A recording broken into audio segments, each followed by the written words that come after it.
silent all around the line. If they get the chance, they were born in bloody circumstance. To go, leave me, run like you've never run before.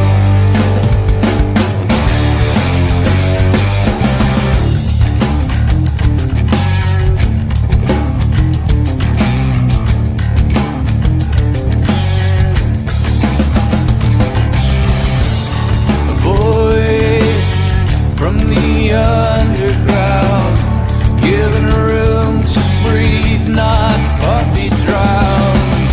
So die if you get the chance. Better men than you've been, let this dance. To go, leave me, run like you've never run before.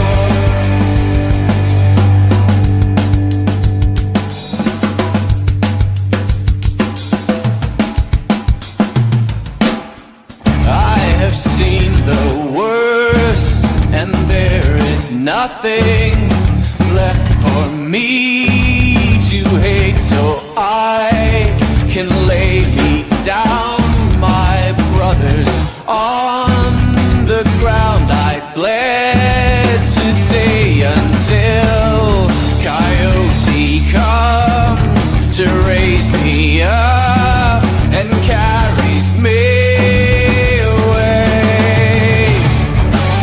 To go,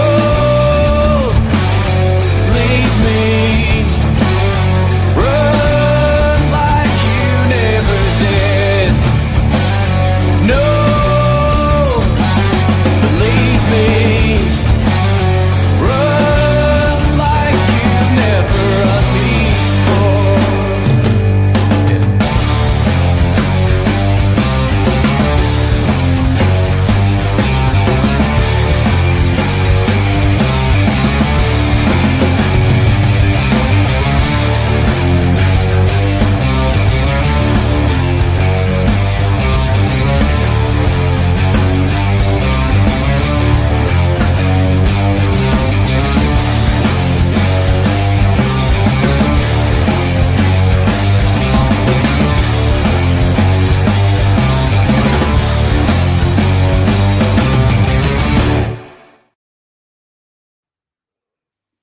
Hello and welcome to the Scottish Rugby Podcast in association with the Scottish Rugby Blog.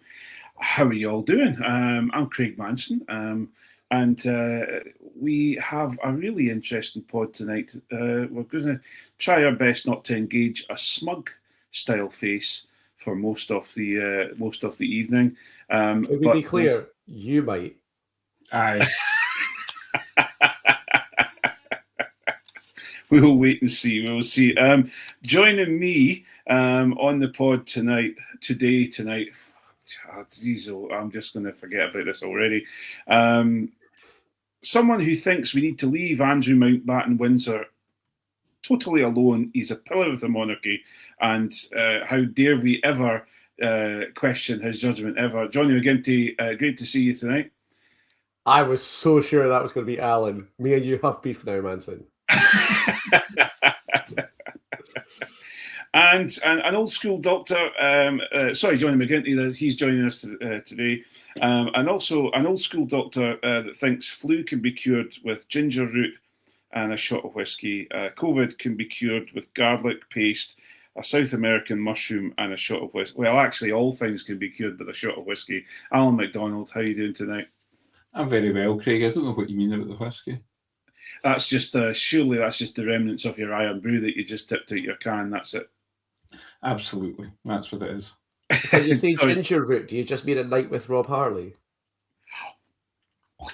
Wow, we're not on the Patreon yet, Jonny. Just get yeah, but there's no swearing, so it's fine. Okay, I've worked this out, you see. All we're going to do is just have innuendo all night tonight. Alan's going to get his punometer out and just get cracking on tonight.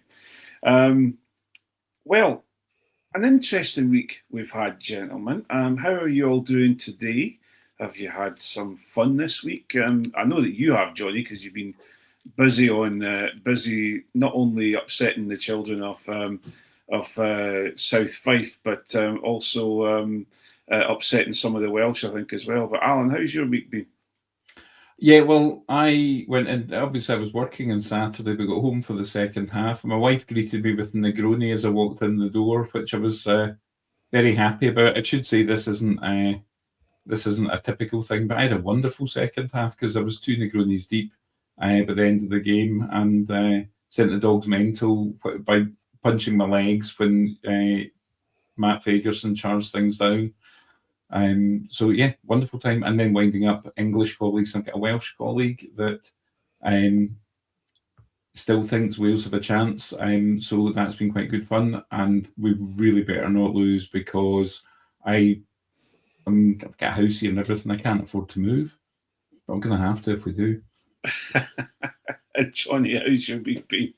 Oh, class. We cancelled our plans to go out and watch the game.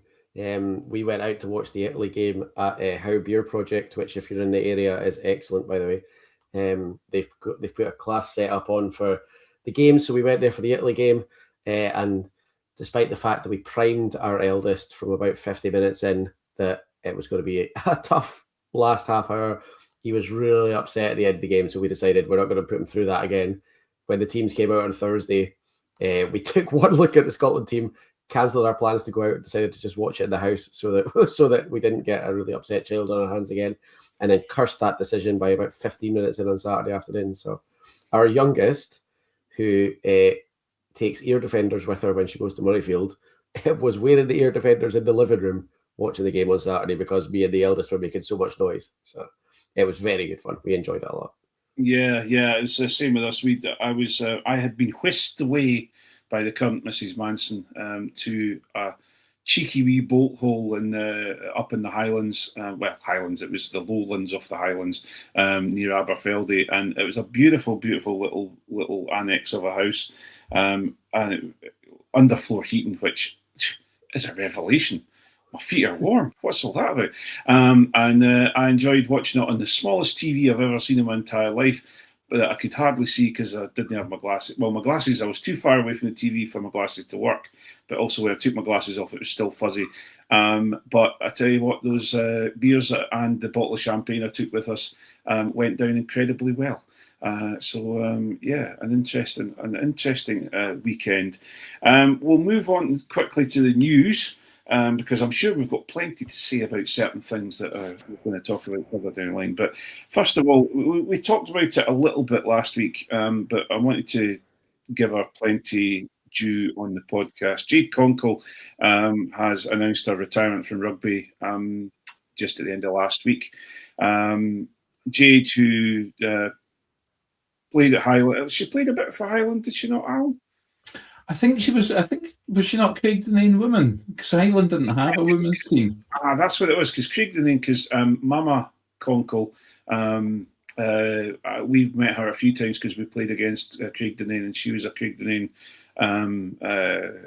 person too. So played up at Inverness Craig Denane, moved to Glasgow to Hillhead Jordan Hill, and to a team that dominated the Premiership for many, many years. Made her Scotland debut against England in 2013. She's played in Lille. She ended up at Harlequins in 2018.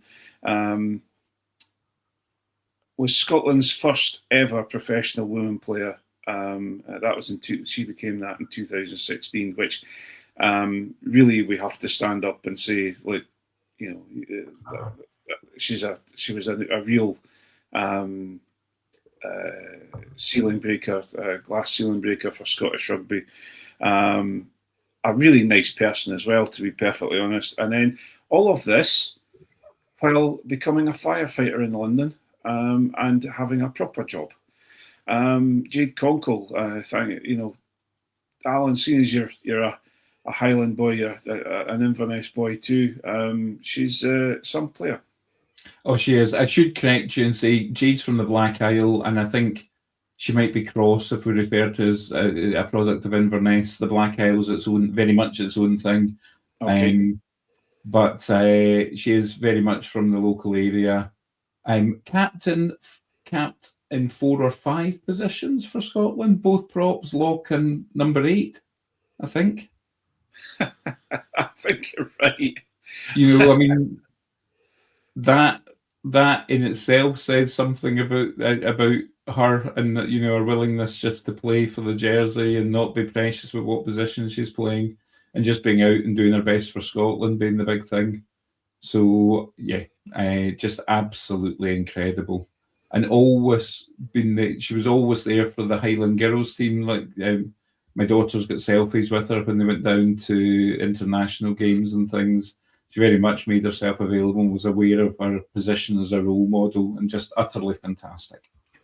Yeah, and Jonny, just as we said, you know, first ever professional woman for Scotland. No matter how disappointed we all were that they only made one professional contract available, and those were the days of just us all shaking our heads at the SRU. But you know, to be that first professional player, you know, a real leader, not only on the field but off the field. Yeah, an absolute talisman, like you say. Massive character, massive leader on the field. Alan's alluded to it already, the same off the field. I think as well, almost like a proto Alona Mayer, in that she was just like unapologetically and unforgivably tough as well. Like, Yeah. Jade is hard as nails and was not shy about it. And like, I think, especially in the early days of women's rugby, you know, Alona Mayer's made a massive career out of it nowadays. To just stand up and be like, yeah, I'm like super tough and I don't care what you think, was incredible. Like, a great way to sort of set a standard and act as a role model for girls coming through, and held on to that her whole career. And, you know, obviously you can't be a firefighter as well without being pretty hard. So yeah, she was awesome. Like, there's no other way you can kind of talk about her. Yeah, she still is awesome, by the way. She's just retiring. Yeah, she's just retired. But yeah, Jade, I've met Jade a couple of times, and every time I've met her, she's been nothing but the consummate professional, and also just a nice person. She's and I think, you know, just as you're saying, Jonny, you know, if you watched her, especially in the early days of Scottish rugby, and you watched her playing, especially at number 8, she would scythe through players. She was the physicality of her play was just phenomenal. And obviously she's slowly but surely kind of not been overtaken, but it's become normal in women's rugby to have that physicality. You just got to look at Evie Gallagher and people like that who, you know, have really learned a lot from Jade. But also, and I won't say this lightly, she was Scotland captain as well for a period of time. You know, and when we say she was Scotland's first ever professional contract, it was a part-time professional contract, if I remember correctly. If you look at any Scotland male captain, they were Scottish male captain, and that's all they did. They didn't have to be a firefighter on the other end of it. Now, okay, I believe that Jade wanted to be a firefighter for a long, long time, and it's been she could have been just a professional rugby player at the end of the last few years of it, and she wanted to be a professional firefighter. But you just imagine someone who's playing that level of rugby and is holding down a physical big job, because it's in London as well. It's not like it's just a wee parochial little firefighting place, you know, little fire station, I should say. So yeah, I think a lot to be looked up to. Definitely, she's a person to be looked up to by a lot of the women rugby players that I coach, and I think there's a lot of girls playing rugby in Scotland, especially, that have been what's the word? Inspired by Jade Conkle. So Jade, thank you so much for everything that you've done for Scottish Rugby, and hopefully we'll get a chance to chat to you at some point. We would love to do that, and have you on the pod. We've been contacted by the we had a note in from the Glasgow Film Festival. That's coming up on Friday the 27th of February, where there's a UK premiere of a documentary of the life of rugby legend Jonah Lomu. That's, as I say, that's on Friday the 27th of February in the Glasgow Film Festival. Lomu, which is going to be showing at the Glasgow Film Theatre, charts his journey from his Tongan roots to global stardom, with rare archive footage and interviews with those closest to him. Jonah was the youngest ever All Blacks player at just 19 and shot to worldwide fame in 1995 World Cup. But his life off the pitch was marked by serious kidney illness, and he died just at the age of 40 in 2015.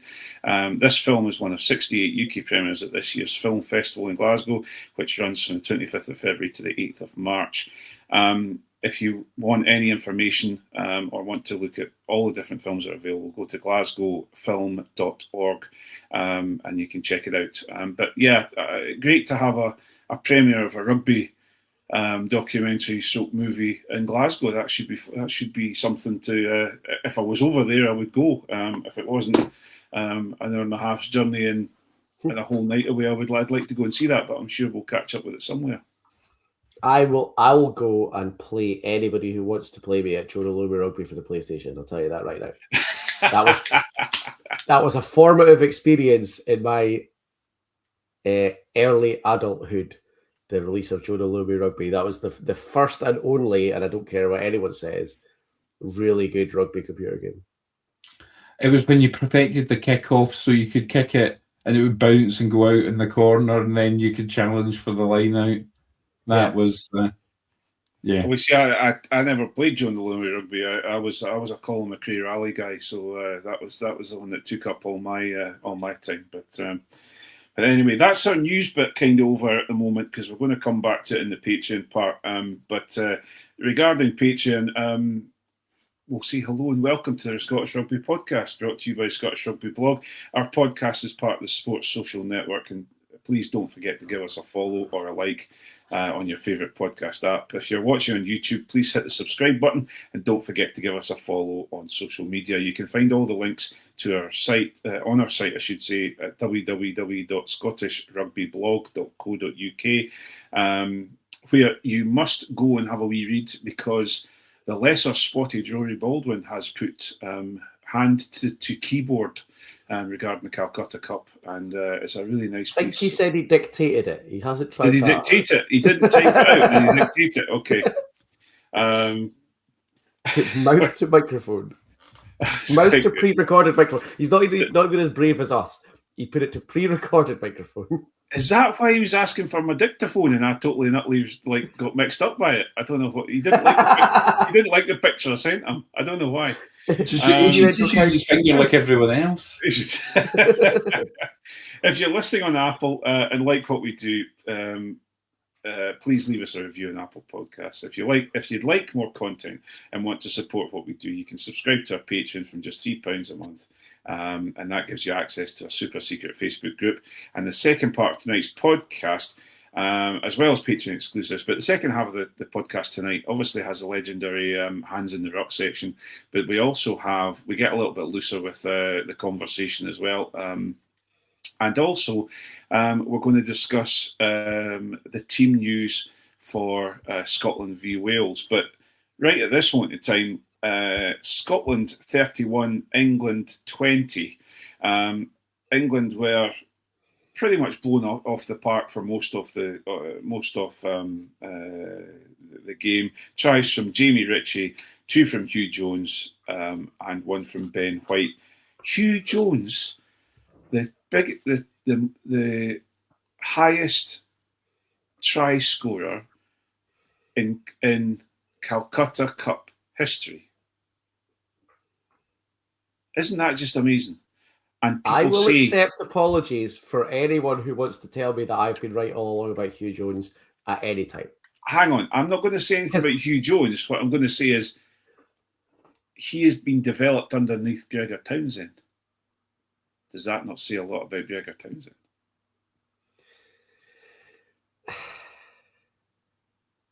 Do you know what? Duhan van der Merwe's quite high on the list of Calcutta Cup try scorers as well.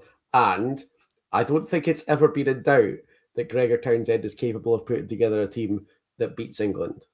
It's beating everybody else that's the problem. Yeah, I suppose. But obviously... Have you seen the meme? I'm sure it was Scottish rugby memes, Graham Love, because all the good memes are him, with the two SpongeBobs. And it's Scotland in the Calcutta Cup and Scotland against everybody else. I haven't seen it, no. But I may have, yeah. But what I was going to ask you, Alan, looking at, we'll go into the game a little bit, we'll talk about the game, but the result, and England seem to really have a bit of hoodoo against Scottish rugby in the Calcutta Cup lately. Are they just weak-minded? I actually think it's the reliance on Scottish qualified players that's come back to bite them. I think you're right. Was it six? Six in the end? I don't know what, because someone said something about Alex Coles potentially, but I had a look and I didn't think so, but I don't know. Roebuck, Dingwall, Finn Smith, Henry Pollock. There's at least two more, I think. Bevan Rod. I can't think of the last one is. Arundel's. Yeah. We're just not claiming him after that weekend. His deep cover mission was, chef kiss. So a phenomenal, performance, a great show of rugby from Scotland. Jonny, let's first of all, I'll talk to Alan in a minute about the proper rugby when we start talking about the forwards. But the backs put on, led by Finn Russell, what a phenomenal, game of rugby, opportunities taken. We may talk about Arundel in a minute, but someone's making these mistakes and getting yellow cards because they're put under huge amounts of pressure. Highlights for you from the Scottish backline? Yeah, I'm going to sound like a homer in so many different ways here. I'm going to sound like a Glasgow homer. I'm going to sound like a winger homer. I'm going to sound like someone who's been banging his drum for quite a long time. Kyle Steyn went out on Saturday afternoon and showed that he did not become statistically the best player in Europe by accident, because England couldn't kick and they couldn't compete Scotland's kicks without Kyle Steyn in their faces for every single one. He gave them no opportunity. They couldn't get it clear because he was under every single clearance kick. They couldn't gather it safely because he was under every single kick that Ben White or Finn Russell put over. He was incredible. Like, people have, I guess, quite rightly, if Six Nations time, if you're a casual watcher, people have quite rightly been saying, where are Darcy Graham and Duhan van der Merwe in the Six Nations? And I understand if you're a Six Nations watcher and you see a Scotland team that hasn't got Darcy or Duhan in it, it does raise a few eyebrows. Those of us in particular who have watched a lot of Glasgow this year would have had Kyle Steyn as one of the first names on the team sheet, and he absolutely showed why on Saturday. Like, that was one of the best performances I've seen a winger put in for Scotland in years. And I think because of the way that he did it, it went a little bit unnoticed. He didn't beat six defenders and score like Duhan would do, and he didn't step three of them in a food box like Darcy would do. But he made life miserable for that English back three for the whole afternoon on Saturday. And that was the basis. He took their game away from them. Yeah, and I think, Alan, that's got a lot to do with Scotland's performance, is that they played England. And I mean, when I say played, I mean they played to their strengths against England's weaknesses.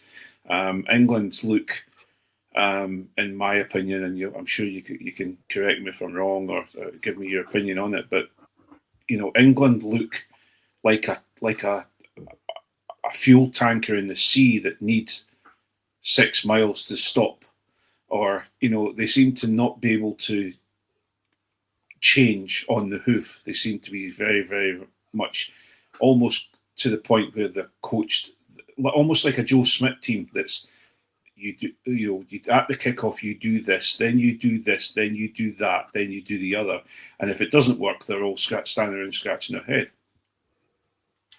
Yeah, when you said take 6 miles to stop and 3 to turn, I was wondering if you meant England or just their fullback, Freddie Stewart. But I think, yeah, I think all rugby teams to an extent are now really coached to the point where it's difficult to think on your feet. You could argue Scotland had that issue in Italy as well. And I think, but England's game's built on the kick chase, getting good ball back, working from there, and Scotland got in their face, particularly through Kyle Stein, but through others, and really disrupted that kick chase, stopped them being able to get the ball back, denied them that platform, and created broken field running for themselves. Yeah, and when it comes to broken field running, there's no one better than Finn Russell, Johnny. No, and I think he's really benefited this year from everybody else around him kind of being on the same page. And when we were sitting watching at the house on Saturday, we were talking about, like, Finsanity is back to a certain extent, but now, rather than it just being like, oh, he's just done something mad and no one can really work out why, it's like he's done something mad and everybody around him has kind of worked out what's happening. That slap pass to Hugh Jones for the first try, or second try, that was... Slap pass was to Jimmy Ritchie, wasn't it? Mental. No, Jimmy Ritchie pass. Oh no, that was Sione to Jimmy Ritchie. Yeah. It was mental. But back in the day, Finn would have done something mental like that, and it would have caught somebody on the Scotland team by surprise as much as it caught everybody else by surprise. I think Hugh and Sione in particular, but a lot of the other players around them seem to be on the same page with that now, so that when we do get broken play and we're going at 100 miles an hour and all of a sudden Finn tries something, it's not like the Scotland players around him are thinking, Jesus, what's he done that for? Sione and Hugh in particular, but a lot of other players as well, can kind of at least half see it coming. And that makes a massive difference, I think. Like, you cannot play like that on your own, because all that happens is, like, he slaps that through and there's nobody there. Well, you've got to have at least a couple of people that sort of at least half know what's going to happen. Yeah, well, Ben White has been quoted today. Well, in fact, I've seen the clip of him saying that that try that Ellis Genge fumbled, he was all set to pass the ball, and Finn was shouting at him about something else, and he passed the ball to Finn because he thought Finn wanted the ball, and Finn was absolutely and utterly incredulous about him passing the ball, but then thought, oh, Christ, right, okay, I'll get it sorted out, and the try came from there. And it seems to be that everyone seems to be on this ability to now, they've been playing long enough with Finn now that they know what's going to happen if they've got open play. I do want to take him up on something though, because I saw the other clip on the Scottish Rugby Instagram today talking about a slap pass, and at one point he says, "Yeah, you don't really practice something like that." And I want to say, Finn, thanks to him, I've spent 2.5 hours coaching under-10s since Saturday afternoon, and all they have done is practice that. So thank you very much. You might not practice it, but I've got to deal with 29-year-olds now trying to do it. So now everybody's practicing it. Maybe you don't, but everybody else is now. The thing that really got me about, Ben White saying that he'd thrown the ball to Finn, and Finn wasn't expecting it and wasn't really appreciating the pass, is that's the passage of play the commentator described Finn as relaxed as a sloth in a day spa. So whatever Finn's thinking, he's looking relaxed and his brain's working, which is just great. It's fantastic. And of course the opportunity comes out of it. And even if Genge hadn't spilled it, he was isolated. There were Scotland players bearing down on him. It was a penalty at the very least, and potentially another yellow card. Yeah, well, there's that. And Alan, hallelujah, the line out works. Yeah, I think it's a bit harsh on Ewan Ashman, though. I mean, it looks like it was all Ewan Ashman's fault, but it didn't work when Turner came on either. And actually, quite a lot of the time, the ball was thrown in and the jumpers didn't even go up. So I think it was a systemic failing. But how much better it is when you've got some degree of platform. We didn't worry about the scrumbing and skates so much because, we at least had some way of getting set piece ball. Yeah, unfortunately, the kind of quite bad flip side news on that is that the other difference in the line out operation, other than Ashman being out and Turner being in, is Jamie Ritchie was incredible at the line out. Yeah, and that was a point I was going to come to. We just first things first, and take this from someone who coaches forwards as well as has been involved in lineouts for many years, and you guys know is exactly what I'm going to say here. It's not just a hooker's fault. The problem is the hooker's got the ball in his hand at the side there, and he's on his own, and everyone else is standing in a line waiting for the ball to come in, and it's very easy to blame a hooker. Now, don't get me wrong, Ewan Ashman does not cover himself in glory at times for both Edinburgh and for Scotland when it comes to balls cover, to lineouts. But the pylon I felt was difficult to listen to when with the Italy game, because there's many moving parts in the lineout. But Jamie, going back to the photo from the Italy game, the one that sort of looks like an accidental Renaissance painting, the elevation that the Italy jumper gets compared to the Scotland jumper. Now, Ashman maybe has overthrown it slightly, but Italy's lifters and jumper are at full extension, and Scotland look like they're barely even trying it. And like that's not Ashman's fault. And that says a lot about the performance in Italy. To be perfectly honest, I think the words "not looking like they're trying" had a lot to say could say quite a lot about that game. But Johnny, Jamie Ritchie, just could have had a man of the match or a player of the match performance, even if from half time and coming off at half time. He was everywhere. He was in the opposition's ears. He was roaming around and getting the odd penalty for blocking. Because I saw it. I saw him. That penalty gave away for what they call when Jamie blocking the access. Blocking the access. Now that looked the most casual. You had to really be trying to give him a penalty for that, because he didn't look like he was doing it, although he was. But Jamie Ritchie was a real, just back to Jamie Ritchie. I think he was. I'm glad. I don't mean this the wrong way to him, but I'm glad he's not captain, because he can just concentrate on being a total wind-up merchant. Yeah.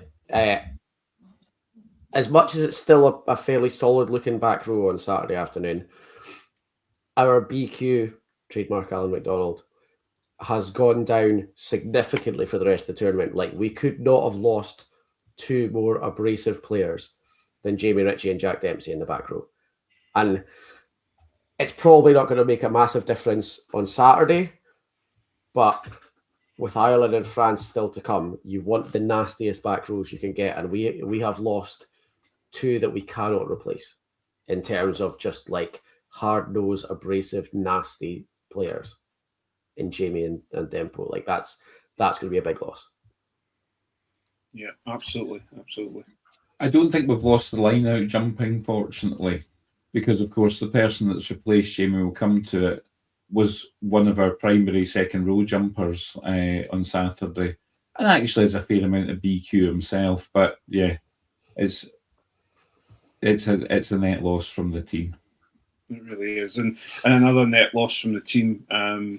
Jamie Dobie with a shoulder injury, and what I liked about Jamie Dobie on the weekend before he was injured was the fact that, and this maybe, he reminds me not so much of Darcy, but he reminds me of Darcy's sort of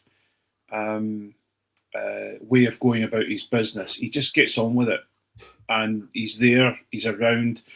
When there's a tackle to be made, it's being made by Jamie Dobie. He's got that sort of, how can I put it? He's got a bit of, who he reminds me of, apart from he doesn't have the long flowing hair, and that's Werner Koch.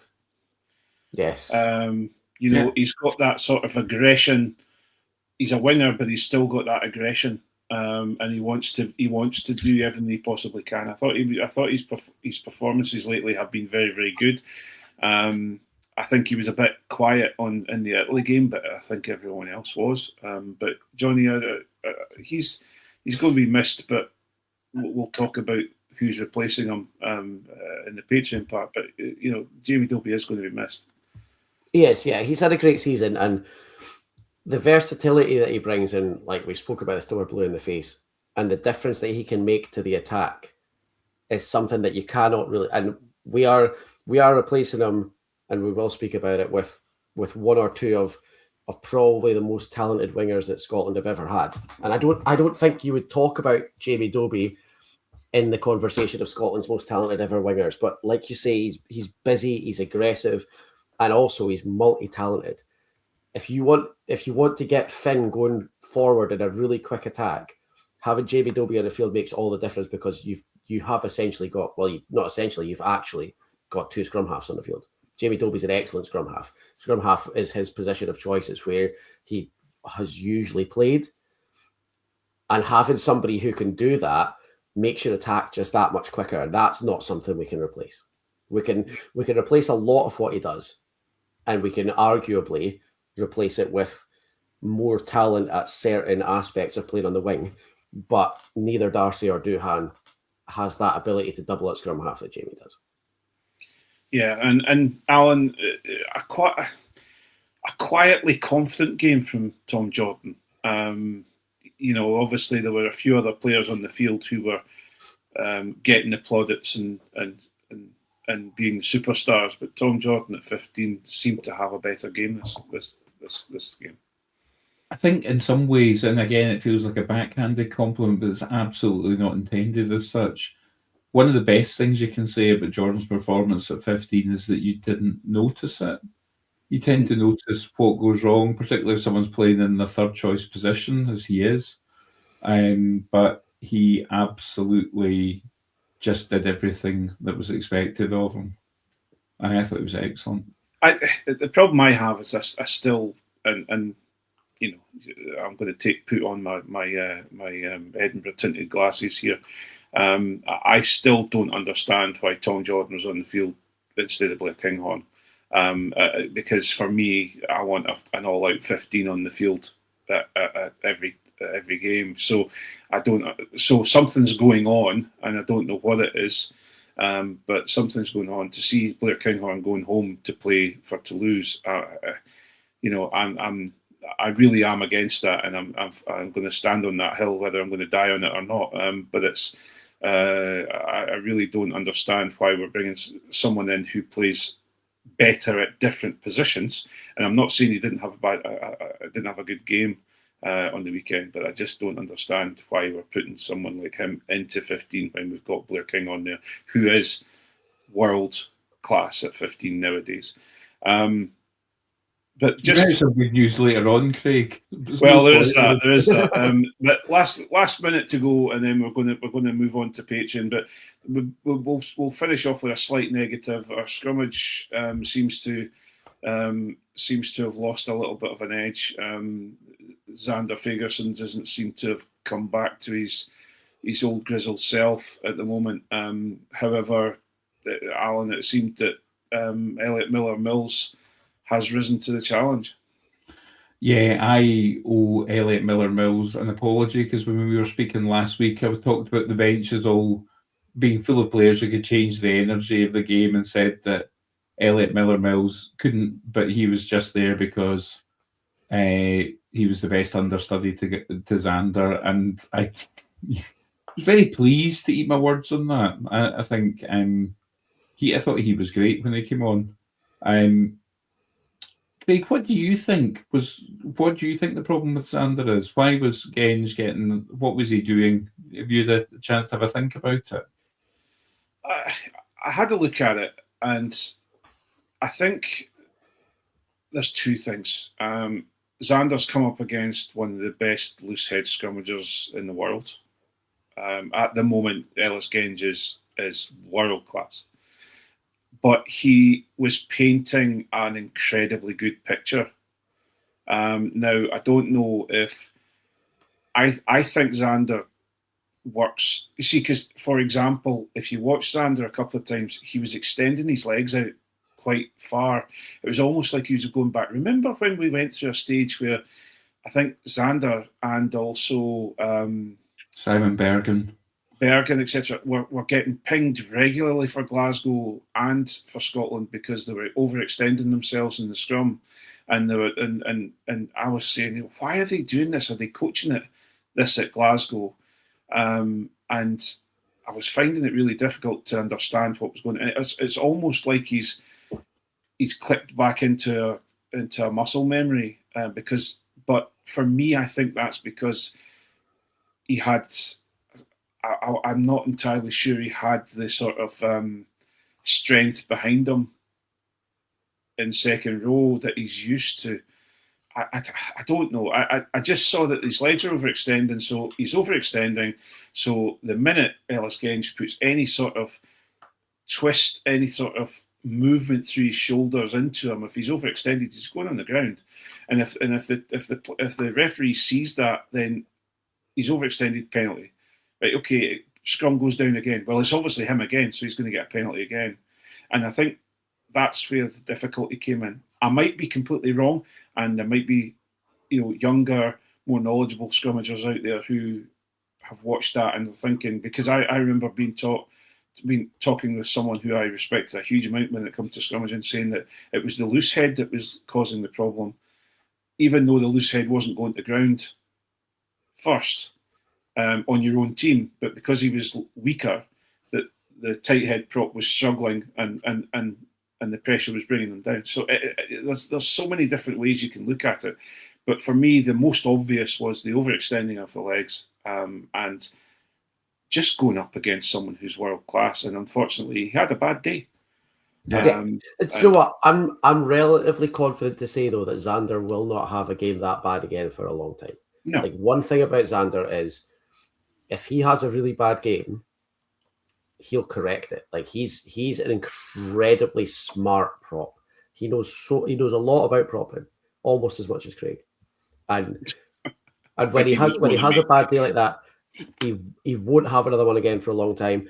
And you're right, like Genge is one of the best loose heads in the world. And on top of that, Xander's always been kind of picked out for his ability to use a lot of old school dirty tricks as a prop. And if there's anybody better than Xander at that, it's Ellis Genge. Like, not only is he technically excellent, he's really good at proper dirty dark art prop stuff. And him and Xander have played together or alongside each other for ages. They were picked twice together for the Lions. Now, Xander obviously didn't go last year, but Xander and Ellis Genge went together, trained together for the Lions in 2021, were selected again in 2025. They know each other really well, and they are two of the best in the world. And at prop more than anything else, when you know your opposition that well, you know what Xander's going to try and do, what he's going to try and get away with. He knows what Ellis Genge is going to try and do and what Ellis Genge is going to try and get away with.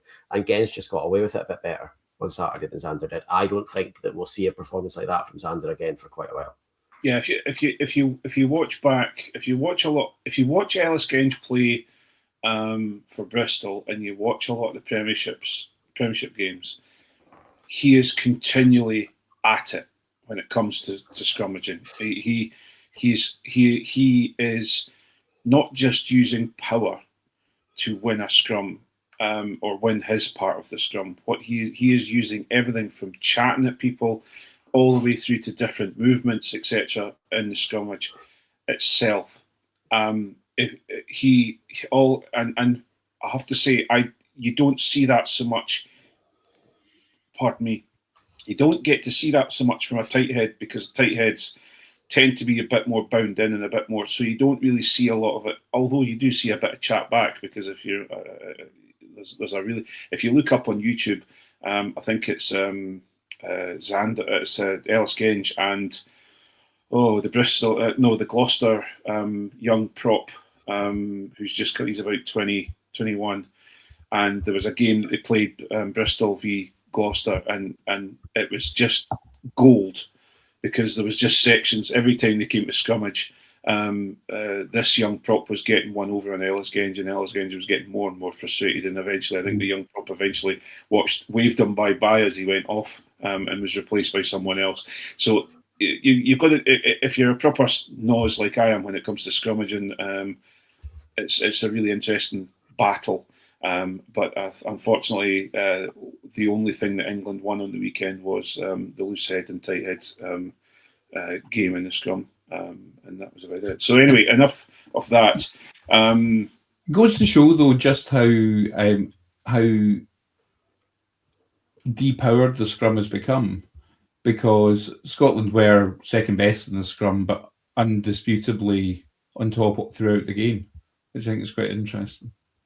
I think yes, but I think when I understand the depower, I understand the wording, but for me, it's more the fact that scrummaging has got to a point where very rarely do you get interesting contests in scrummaging at the moment, because everyone is at a certain level, and I think that's got a lot to do with it. I think it's getting used more and more because they're speeding it up a lot more. It's getting used more and more as just a restart, rather than because not to get too deep into it, because we're now 6 minutes over when I was going to finish up, but to give you an idea for me, because England were absolutely just, as far as I was concerned, they got a penalty against Xander. Xander then got put on a warning.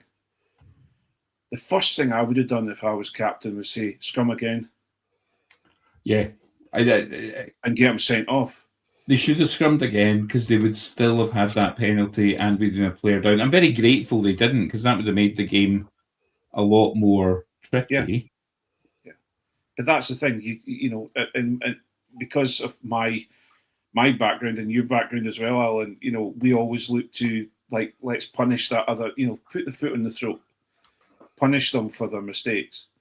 Whereas England didn't do that. They'd obviously decided, right, we're now here, we're going to go and do this, or we're going to take the points because we decided that's what's going to happen. Whereas they didn't think on their feet, because my first thought was, right, okay, scrum again, please, sir, and we'll take on now, But anyway, we will move on. Thank you so much to you all for joining us on the live and on the live pod, and also as part of the free-to-air part of the Scottish Rugby podcast. We are going to move over to our Patreon side. If you do want to join us on our Patreon side, go to www.scottishRugbyblog.co.uk.